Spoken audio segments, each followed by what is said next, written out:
I've got some career, health, and financial issues that I need a little bit of help. Thank God I'm the only one here. Glad you've narrowed it down. Yeah.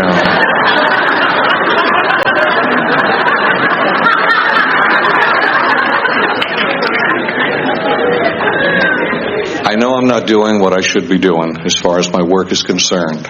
Meaning? I'm a speaker. Right now I'm in sales, but I'm more of a speaker, and I need to get more into doing that. Because?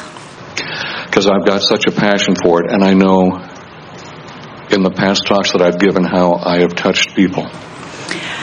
What we want to hear you say is, I know I am not doing what I am supposed to be doing because I'm not having a joyful time doing it. And I know that when I'm doing what I'm supposed to be doing, it will be joyful to do it. In other words, and you sort of kind of maybe said something similar to that. Part of what you said makes it sound like you have a responsibility to those who will benefit from it. And that's the uplifter in you who wants to uplift. And you have always and will always be that. Yeah.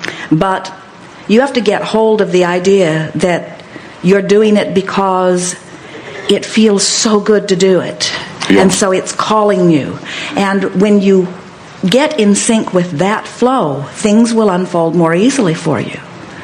You know, there's something, we want to talk about this just at the beginning here with you, because this is so essential, and it is important to everyone, not just you.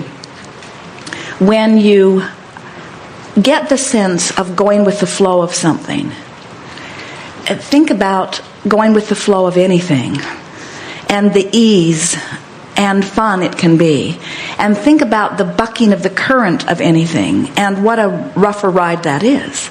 So when you realize that your life has caused you to set that flow in motion, and Source has become that speaker, that mentor, that joyful expresser, and is calling you toward it. And when you go with the flow, you soar. And when you hold yourself apart from it, you don't. But what we want you to hear is that you can go with the flow as you sometimes speak without going against the flow when you are doing other things. Would you say that again? You don't have to stop doing the salesman work that you're doing right now, this red hot minute, and just go with the flow of speaking. You just have to stop pushing against the things that you are doing, and the current is still calling you, you see. The problem is, the person with whom I'm working, they say, if you do it, I'm going to fire you. Because I haven't been doing what I know I should be doing, I've had a lot of health issues. From a throat operation to a kidney stone, and then the day before Thanksgiving, I found out I have cancer. So I know, if it's prostate, I'm going to be good, but it's... Well, all of that... I feel stuck and trying to make that transition, and also I have to have financial considerations. But you see, it's that feeling of wanting to do something and not letting myself do it. So you're saying, I want to do this thing I cannot do. And then it's impacted further when you say, I want to do this thing and I'm told I will be fired if I do it. And so what we would do if we were standing in your physical shoes is attempt to close that gap. So you say, well, I want to be a speaker, and let's flesh that out a little more. In other words, let's say you're at work, you're doing something, it's all right, you're good at it, you're not having a particularly wonderful day, and maybe you feel a little extra pressure from someone who takes pleasure from being your employer and exercising a little control and power over you, and you, being the freedom-seeking being that you are, feels that, and you launch a powerful rocket of desire again that says, I want to be financially independent, and I want to work for myself, and I want to do what I feel I was born to do. And so you launch that rocket still further, but then you're standing there in that place that's apart from that. So as Esther is playing her games and you're playing your games, you can feel a big vibrational gap between where you are and where you want to be. So you stop and you say, well, what's the situation? Well, the situation is I feel stuck in a place that I need to be for financial reasons. And it's easier to stay here than to go somewhere else because I'm not ready to earn a living doing what I really want to do, and I don't want to do something else in the interim. And so not only do I feel stuck because I'm doing it to myself, but now I've got this other person saying, if you deviate even the slightest bit, it will be reason for me to fire you, which just makes me all the more eager to get out of here. And so the contrasting situation is that, and how I feel is stuck, how I feel is powerless, how I feel is angry, how I feel is all of that. And so what is it that I want?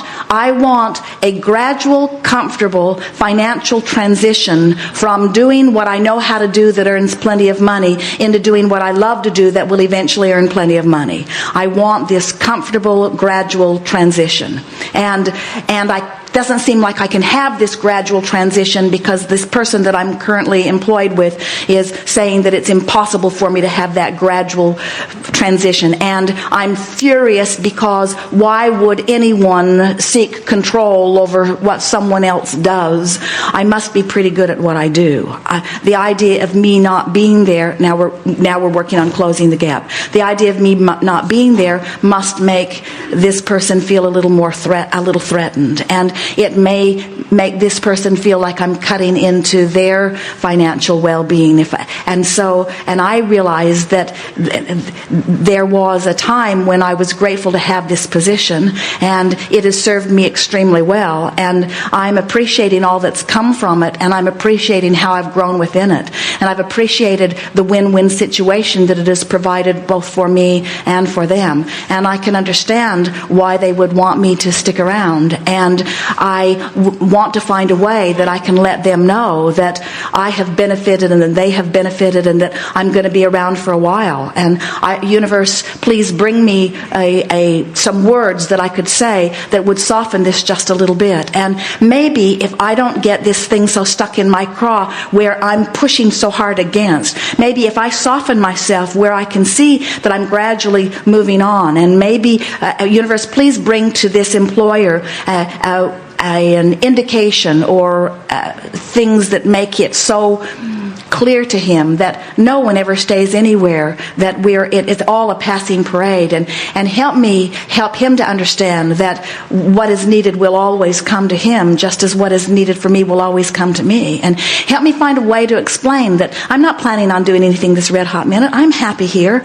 and maybe if I don't express my discord so much, he won't feel so threatened. As I get feeling better about what's coming for me, then I'll stop showing signs of being so dissatisfied, which will make him then feel less reason to offer the threat that sort of holds me here. And I know the right words will come to me, and it's conceivable that I could do what I'm doing on a part-time basis and still make as much money for all of us as I've been making while I do more and more of this other, so that I have this sort of buffer. And I'm looking forward to getting my feet wet. In fact, maybe I will use some of the psychology that I'm hoping to express to the world for their benefit in my own life experience. It will be fun to watch me apply these principles and watch all this smooth out. And anyway, there isn't anything that I have to do about it this red hot minute. In other words, I am well employed. Things are going well for me. I'm not ready to close that door anyway and go out on the circuit. Maybe I should explain that to him. Hey, this isn't anything I want to do anytime soon.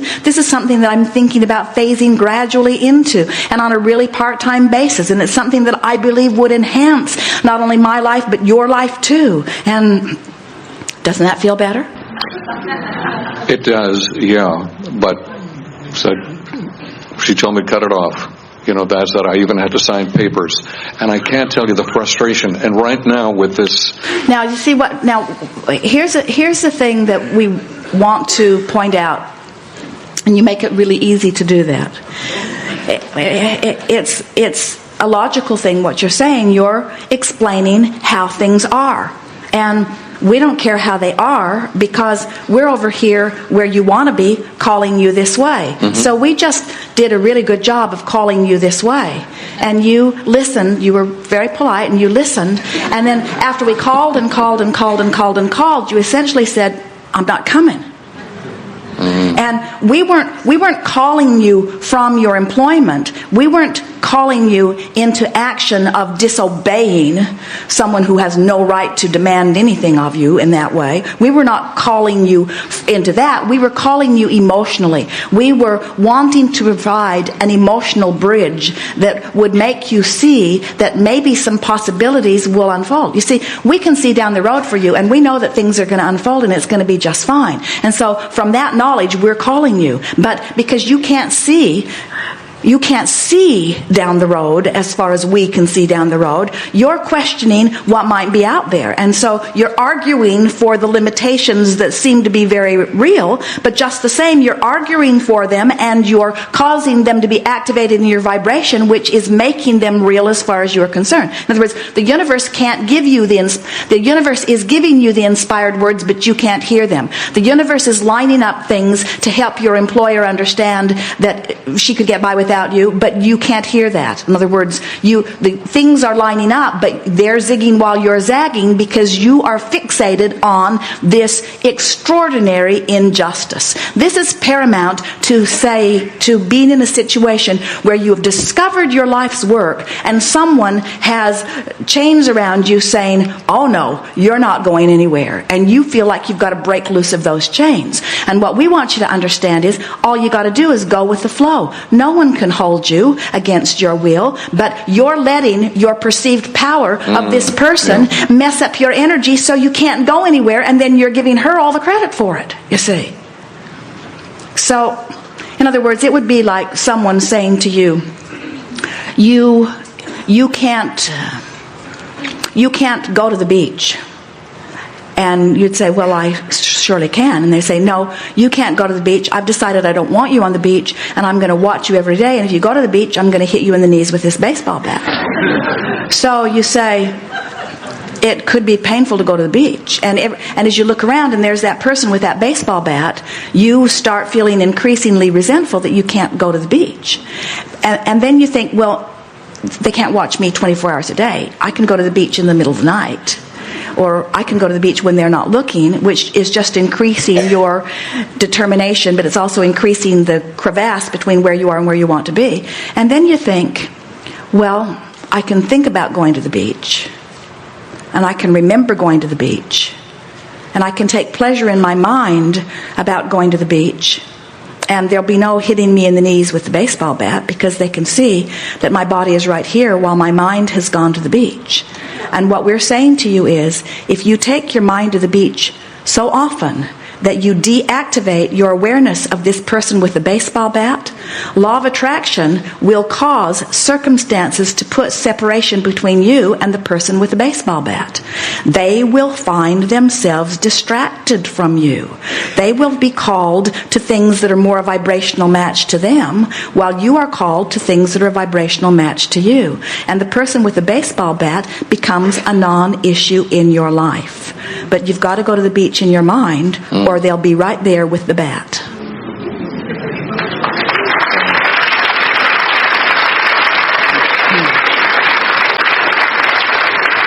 And when you get that, and you find the power of that and the clarity, you see what happens is when you go to the beach in your mind, so to speak, you close that gap, and now you're offering a singular signal. And think about what that signal is. That's the signal that life has caused you to launch into non-physical. That's the signal that source energy has embraced and become. That is a powerful signal. And now you, because you went to the beach in your mind, became one with that signal. Do you understand the power of such a signal? One scrawny, mean person has no power against that kind of power, you see? No one can prevent you from anything when you line up with it, but when you focus upon them, you're preventing yourself because you're splitting your energy and then giving them the credit. And that's how people like that feel powerful. They're just energy splitters, that's all. Yeah. They're very good at convincing you to focus your mind in a way that splits your energy.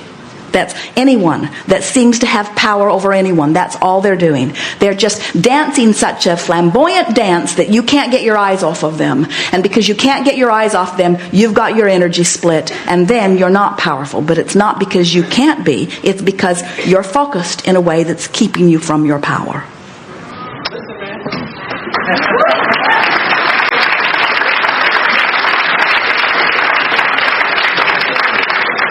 Thank you.